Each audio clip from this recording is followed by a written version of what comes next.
first AB, Webb was on second base, and Connor was already pitching really well. You could tell he had command of all of his pitches, and he was just going at the hitters and running on second base. I was just trying to put the ball in play, sneak it through a hole, and get a run on the board for our pitchers out there because they obviously always work hard and, just try to give them a little run support. And then the first homer, I was just 3-1 count, and I was, hunting a heater because he was just being aggressive with it, and, he just threw it low and in, and I got a good swing on it, and it just luckily stayed up high enough, squeaked over the fence. And then the second one, it was just 2 strikes, and the dude threw me a way slider, and I was just kind of put a good swing on the ball and just stayed through it to the opposite field.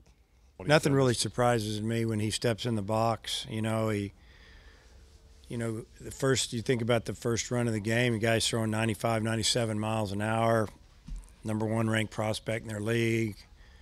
A lot of things we talked about the other day, and Heston's behind, I think, 1-2, and took a fastball and just did what he could do with it, drove in a run, hit it hard in what we call the 6-hole over there, and just professional type at bat. And then, the home run that he pulled, he came right after a big home run, and then the one he hit the other way, just again, he was behind in the count, and he just found a way to square it up just enough. Oh yeah, it's always good for your confidence when you have a good day, but it's just been the approach I've had. I've had a little bit different approach, a little bit more tuned in and everything, and just keep it rolling. And it's always good to be on the lineup we have. It's really easy to hit in it because there's not pitching around guys because there's a lot of good hitters in it. We knew that he was going to attack you with a lot of fastballs, so that's what I was ready for, and I was ready and on time, and that's what I got and put a good swing on it.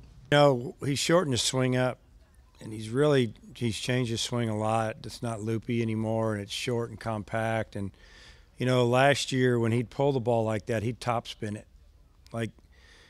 He crushed that ball, but he hit the bottom of that ball, and there was no doubt of it, middle to the bottom of it, and it spun and just shot out of here. And he would hit balls hard like that, actually the other way. And now he's a definite threat to pull the ball and hit it out of the park. He hit that. The wind didn't help that ball at all. The wind hurt that ball, if anything. The only ball that got help today was Heston's ball down the left field line. Just kind of pushed it, that left-handed side spin. But Franklin does have power, and we'll see more of that. There's a couple adjustments. I've shortened up my swing, trying to get a little bit more connected. I think last year I struggled with velocity because my bat would be behind me a little bit, or it wouldn't get whip out in front, So I worked this summer really hard on being able to stay connected, get the bat head out, and then also this fall and this spring to work on hitting plus velocity better. And so that's one thing that I've worked on.